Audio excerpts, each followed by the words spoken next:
Hello guys, welcome back to my channel.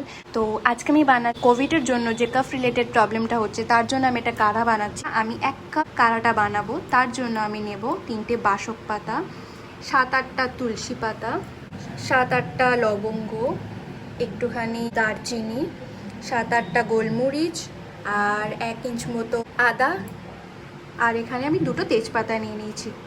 তো 1 cup কাঢ়া বানানোর জন্য আমি এখানে নেব 2 কাপ জল। তো 2 কাপকে ফুটিয়ে 1 কাপে আনতে হবে। তো আমি এক এক করে সবগুলো দিয়ে দেবো এর মধ্যে।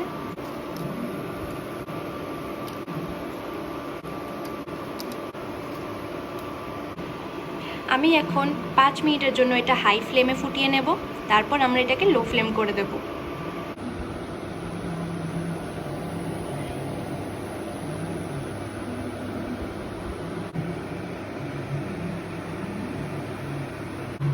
তো 5 মিনিট পর আমি গ্যাসের ফ্লেমটাকে লো করে দেব। এবার আমি আরও 15 মিনিট এটাকে ফোটাবো।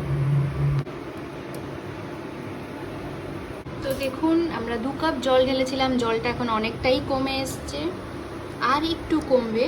এখনও 15 মিনিট হয়নি, 10 মিনিট হয়ে গেছে, আরও 5 মিনিট আমরা এটাকে ফোটাবো। তো আমাদের 15 মিনিট হয়ে গেছে আর জল একদমই কমে গেছে। এবার আমরা এটাকে ছেঁকে নেব।